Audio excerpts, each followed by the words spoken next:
wonderful Durham Sorry. Durham institutions who are just are so vital in the life of Durham being a great place to live. So thank you all for your work. I am here to talk to you about Solar for All. I am aspiring to do it in 15 minutes or less, and I can barely see your faces on the squinky screen. So if I start talking too fast or something goes haywire with my slides, will you somebody speak up loudly and tell me to rewind? Let's, if, can I make my slides? A brief word about the North Carolina Clean Energy Fund. We were established in 2020. Short lingo, we often call ourselves a green bank, but we're not a depository green bank, so we're not that kind of bank. We are a financial institution, and our mission is to fill market gaps with a specific focus on folks who often get left out. So if you catch me at a party, I will say our job is to accelerate the clean energy transition and make sure everybody comes along. We're very focused on also making the pie bigger, so working with the other lenders in the state so that every community lender in every community in North Carolina gets good at making that proverbial solar loan to a food bank or heat pump loan to a homeowner. The opportunity right now is Solar for All funding. You probably all know that Solar for All is a chunk of money, one among many in the Inflation Reduction Act. And the Environmental Protection Agency is the agency that's in charge of wrangling it. They made their announcements in April. They announced that they would award $156 million to the State Energy Office in North Carolina. They've made other awards to other coalitions who have program intentions in the Southeast. So we will be able to work with others as well. The goal of solar, actually, let me stop for a second and say who else is part of the Solar for All application from North Carolina.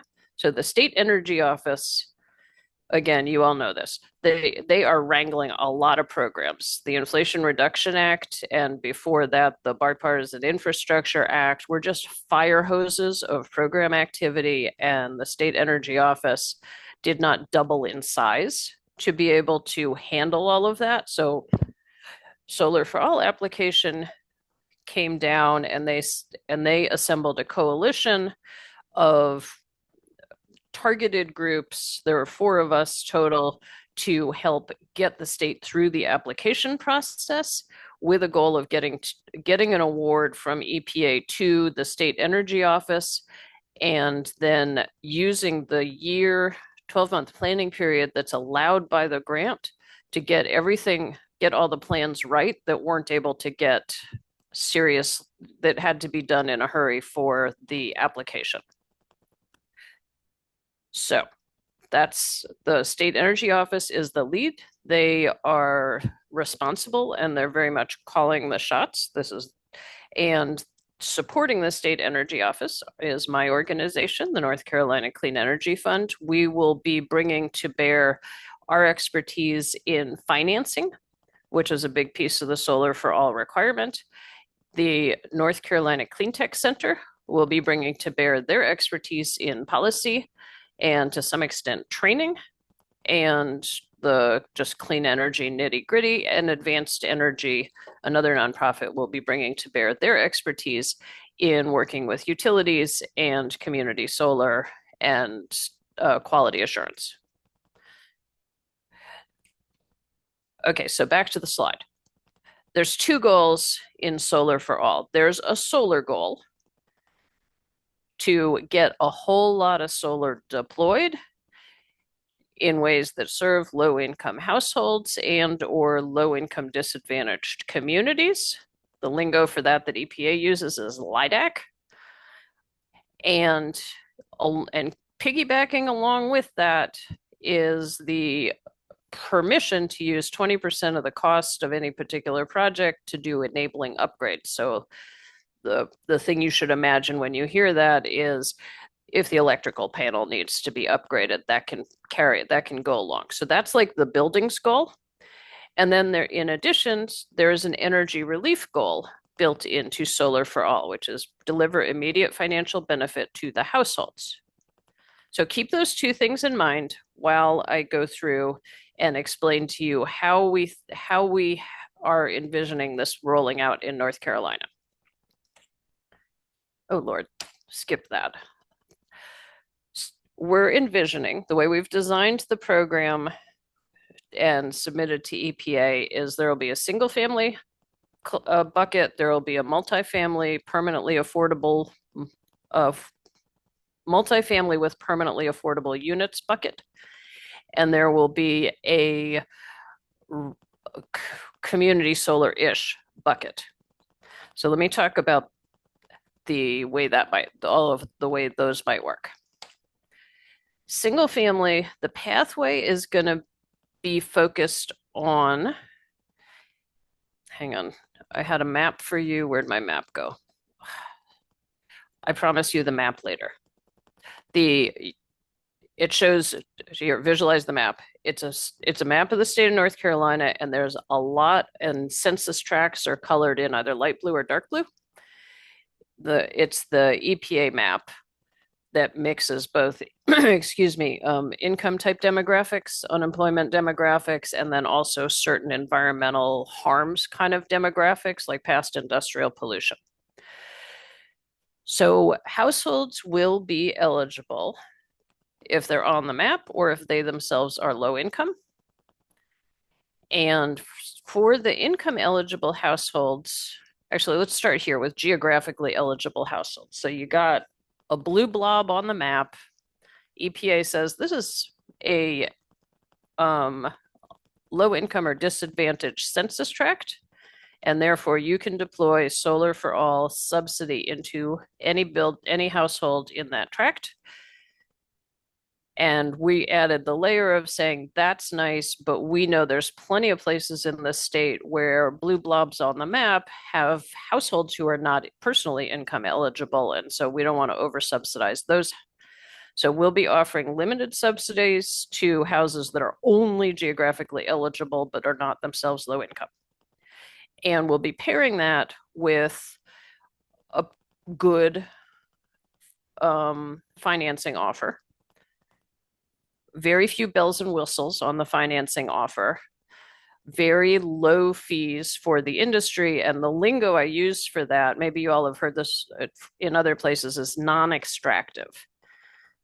And there, I'll send around a link also to a recent report on kind of consumer protection and market rate solar financing. And it turns out that you got to be careful. So we're going to do the good things and not the bad things. Moving to the left-hand side of this slide for single family, income eligible households will almost certainly be offered a leased solar system because if you offer a leased solar system, you can make the value proposition to the household make sense without asking them to take on debt.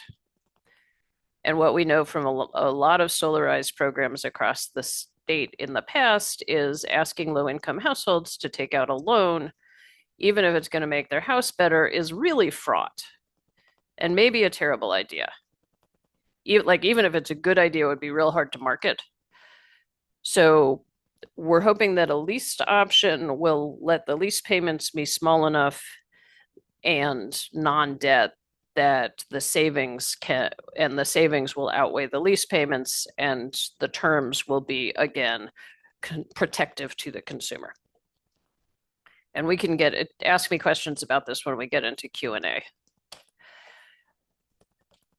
Really important to understand that Solar for All has to be layered in with other programs for it to be a good solution for the house. One solar array is not going to make any given house better unless the house is already in unless the house has no deferred maintenance and already has had all of its insulation and air sealing and has new mechanical equipment. Like there's a lot of things that go into having a good, tight, energy efficient house that's an asset for the family living there. And solar for all is doesn't have the it only deals with solar. But weatherization can help with the insulation and the air sealing, and the home efficiency and appliance electrification rebates coming soon can help with the heating and air system and maybe the hot water and maybe get rid of some indoor combustion from cooking.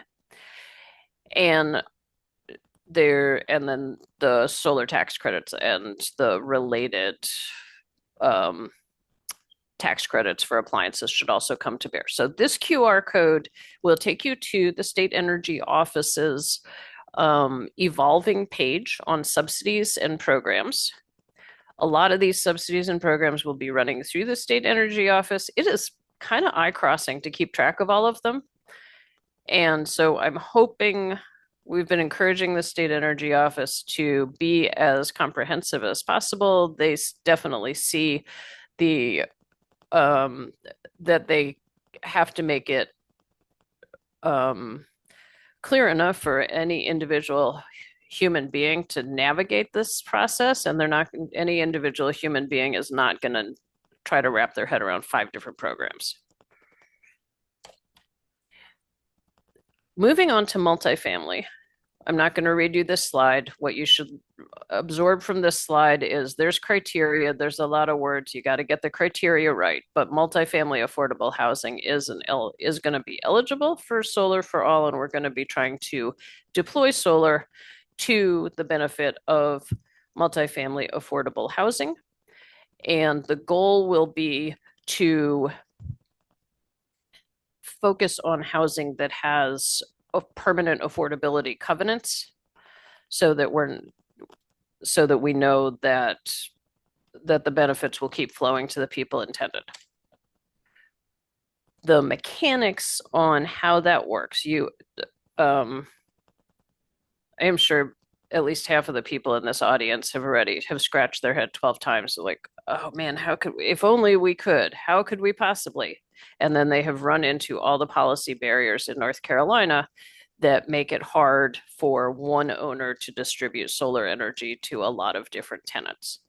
But the general mechanics are that the building owner will generate solar energy from an array that they own and install.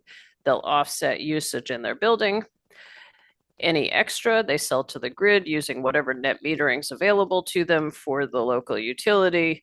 And then hopefully at the end of all that, there's some money, there's some credits left over from the net metering, and they can distribute it to the tenants. And EPA's requirement, if you remember, I told you that there is the utility bill relief goal of solar for all. That's this last bullet.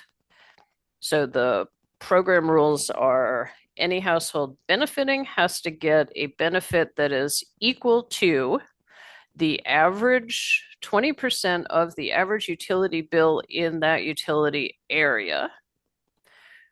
And that's complicated to work out, but at rough numbers, it's like $25 a month. Actually, let me stop there.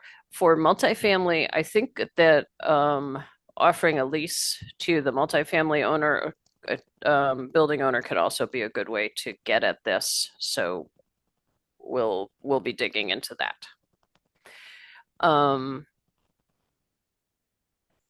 Community solar. Such a delicious idea, right? Like just so beautiful and so juicy and so hard to do in North Carolina. So hard to do in North Carolina. For the solar for all application, we recognize we didn't want to promise what we couldn't deliver. So solar for all is going to be very focused on market transformation, and what that means in reality is working groups, policy conversations, spending the 5-year implementation period trying to figure out if there's some new way to get this done in North Carolina, given our policy hurdles, and recognizing that none of us have the power to make the legislature or the utility commission change their mind about anything. So there will be a bunch of talking about community solar. There might be some direct subsidy into existing community solar arrays that have been built by the co-ops.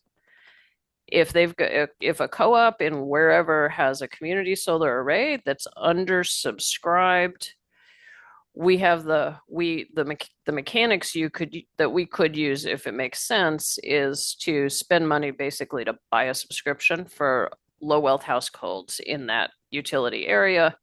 It's not a bad way of offering utility bill relief and channeling subsidy. It's not transformational because it doesn't change any of the ground rules.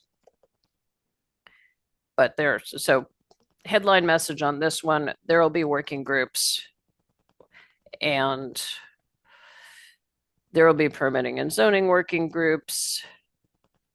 There will be consumer protection efforts. We're already working with the Attorney General's office.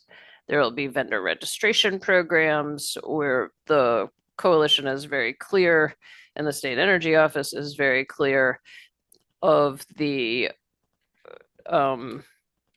danger that lurks if consumer protection is not front and center and attended to. This is the skeletal website for the program, Energize NC. We hope you will go there and add your name to the list to sign up for updates. In 2025, the planning process should kick off in earnest. That's when EPA should have finished signing all of their terms and conditions and obligating money. And the state energy office then will have to sign working agreements with all the coalition members. And we are fully expecting all that to be ready to roll on New Year's Day 2025. So way more to come. I think that's all I want to say here. This is here's my contact information. Let me come off share and ask y'all for questions, and I'll say, and I thank you all for being guinea pigs on the first round of this slide deck. Oh, can I say one more thing? I just realized there's a huge gap in my slides. Are we still being recorded? We are. Okay, I'm on film, big gap in my slides. I forgot to say probably the most important thing for a group like this, which is that in the budget, we have set aside funding to work with community-based organizations and to allow them to get funding to support their participation in Solar for All. And we've got that in the budget for all 5 years of the implementation. So it's a completely it's not window dressing. This is real.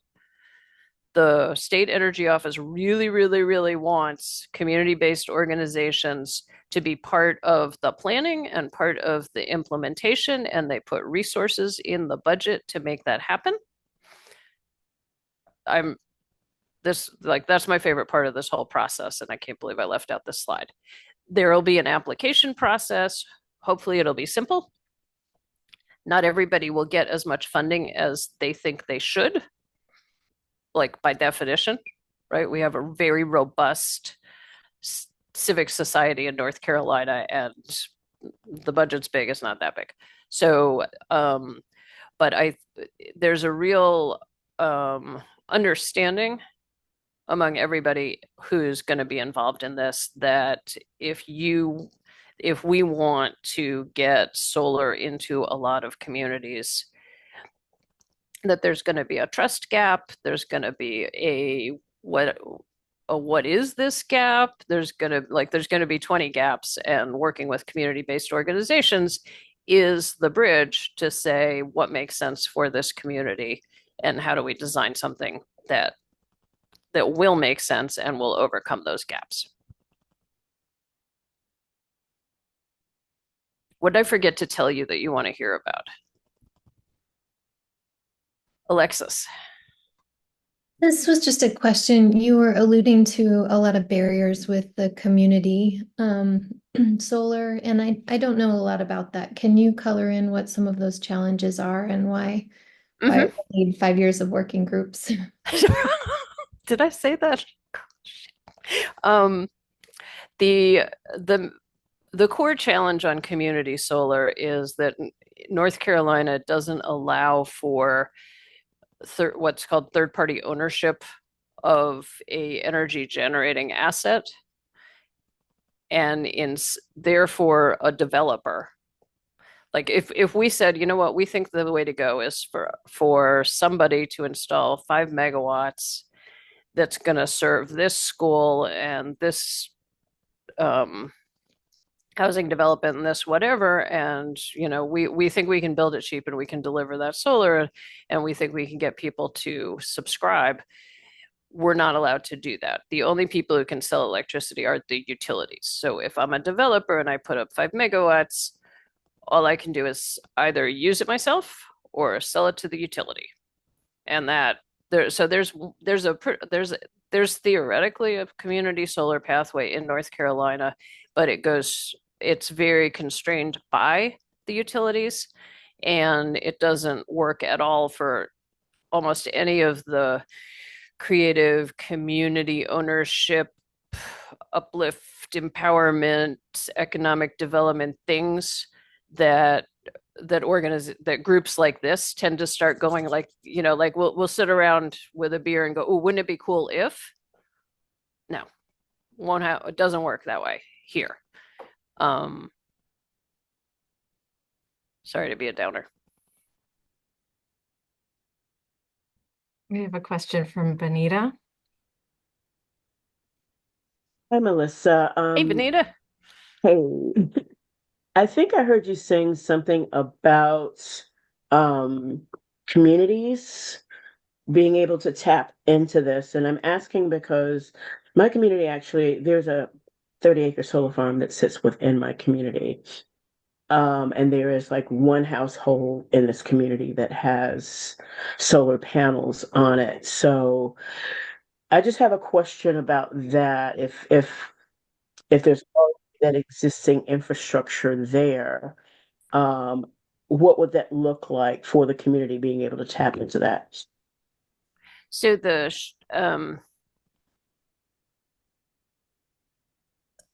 let me read. I'm hearing you say that the community where you live, there's only one house that currently has solar array, and you're wondering how Solar for All can empower the other households to consider solar or potentially access solar. Yes. Okay. The so the Yes, the whole ball game of Solar for All is to allow households in communities that haven't had access to solar to get access to solar and use it for energy relief. The most, and there's two ways that you could imagine that a household, are we talking single family? Yes. Okay, so a single family household will, I will so the, say that is in this community there are single family households. There's also a church and there's an elementary school that okay, sits within the community. yeah.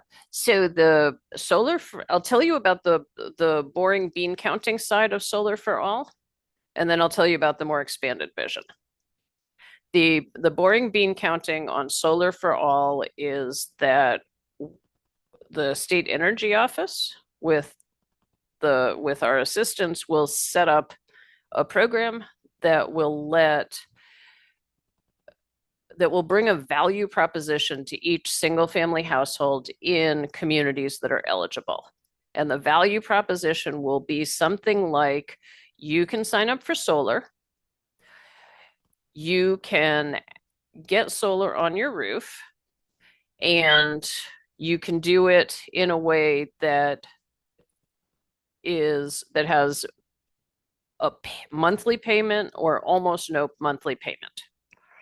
So your monthly utility bill credits will be bigger than your monthly payments on whatever the solar proposition is. And then there will be the most likely way that the household would then sign up for solar is that they would sign a lease. And there would be and developers will go through a process of getting vetted and promise, doing the consumer protection compliance, and then they'll be able to offer you a solar on your roof for a very low lease payment. And then they own it, they maintain it. If it doesn't work, you call them and say, "What's up with my array?" That's the simplest way, and we think that's going to make the most sense for most households. The other way you could do it is you could say, "No, I want to own that thing." And then you call a solar installer and they give you a proposition, and then you take out a loan for the whole cost of the solar, and then you get a rebate to make the cost go down. But most people don't want to do that, is our experience. So we're assuming that will be few and far between. Did that answer your question? Sort of. I don't have a complete answer. Did it kind of get started? It did, because I know the cost of solar to own it is incredibly expensive up front.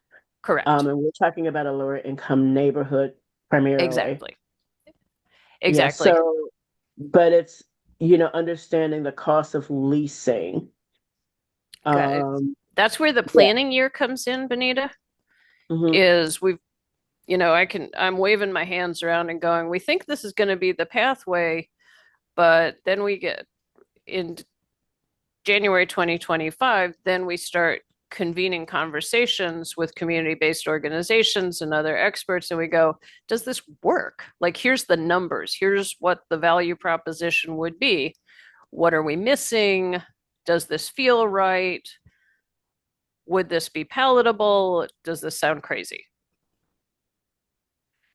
Let me say one other thing about individual households, and that is that most households need more. Back to this, what I was saying before, most households need more than just solar on the roof. Sometimes they need the roof.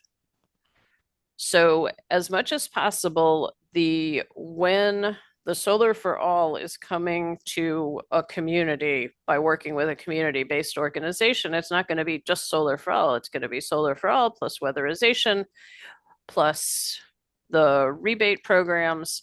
And so as much as possible, the goal is to have multiple solutions that one household can access that will make a more comprehensive improvement in the building or in their house, as opposed to onesie twosies. Here, go learn this program, apply for this program, go learn this other program, apply for this other program. So that's the aspiration. And thank you. In a year, tell us how we're doing, because it's going to be daunting, right? These are large federal programs, and they've all got their own. Every agency has their own way they want to. All the I's you got to dot, all the T's you got to cross. They're different for each agency. Thank you. We have a question from Shamika. Hey, sorry about that. I finally got stationary. I wanted to talk to you about how do is there like a standard plan, or is it in the planning process to work with community-based organization, and in what capacity to do so? Is it more so helping with the planning, or having different projects? Because I already know that you can't sell the solar. Solar is expensive. What I have found with some people who have received solar, the solar wasn't really the problem. It was the finance company that was the problem with charging extra on the money that they already have paid in there. So they just was able enough to pay it all the way off. And or either is it to help the community understand the leasing process or the process, or come up with systems in place to help community members that need this program to help them understand it more. Um, so working backwards, you are completely correct that solar financing that is offered by a number of bad installers is bad. There is a lot of crappy solar financing in the marketplace, and I'm gonna multitask and find you a report on that Center for Responsible Lending just did, and it's Oh, just I've seen it. dispiriting. So we're not going to do crappy solar lending, and we're not going to do crappy solar financing.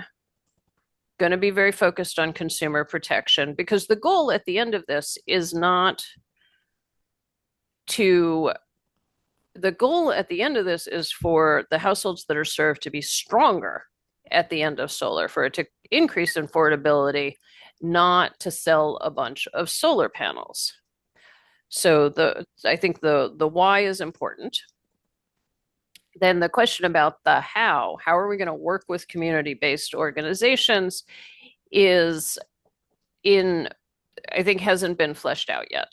So like all processes, I think it's going to start with a bunch of phone calls, a bunch of meetups. If you add your name to the list on the website, better than I'm on the list, but then you will get the email when the note goes out saying, hey, we're having a meetup. And I don't know if it'll be like the whole state or if it'll be regional, or how that has definitely not been figured out yet.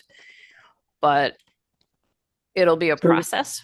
So they're not sure how they're going to work with community-based organizations. Because I'm asking this not to give you any kickback or anything like that, but being in a couple of solar meetings and plus going to different conferences about solar, it's like, okay, we understand this is a new project. This is new.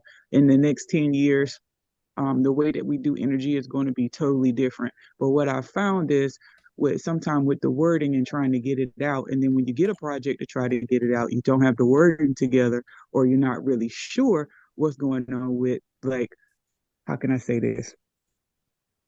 Not really helping the community understand what it is that you want. Because I believe it could be a win-win situation for both parties, saying the energy for all and the community that needs it, but it needs to be a clear definition of what. Because I've heard this before, where it's like, yeah, we're trying to get solar in underserved communities and this, that, and other. And you're absolutely right by saying, sometimes it might not be just the solar. They might need a roof and things like that. But you also need to know if the person that owns is there going to be a problem with the person owning their property outright, or is it a rented property or something like that. So it's like a couple of different layers that you kind of have to yes, feel totally. back. I mean, yeah, that come is back, and then that's where the trust part ends. But then it's like, okay, I've heard this like 7 times where it's like, oh yeah, it's a grant, you can come get this. We have all of this money, this, that, and other, where people not really understanding it's not really money per se in your hand, it's tax credits. So with that being said, just a word to try to get out to the community, because I think the community will be receptive to it, but only if they understand it completely. Totally. I'm hearing you say that there's been a lot of muddy communication about different programs in the past, and we are going to do our absolute best to learn the lessons of the past and past efforts. And that's why we're going to, like, for instance, when we look forward and say, okay, here's a fact sheet. I'm not going to write the fact sheet and publish it without running it by people in community-based organizations to say, does this make sense Or are we failing to explain stuff that needs explaining, or at least acknowledge what we don't know? And is it a fact sheet that we need, or does it need to be a video? Like there's a lot. That's where the input and the feedback from community-based organizations, like just from the get-go, is so important. So before anybody goes out and tries to communicate anything to a household, the what and the explaining, that all gets vetted by advisors who understand what makes sense, or like what's going to be clear and what's going to sound like smoke and mirrors. That answer your question, Ish? No, No? but I get what you're saying.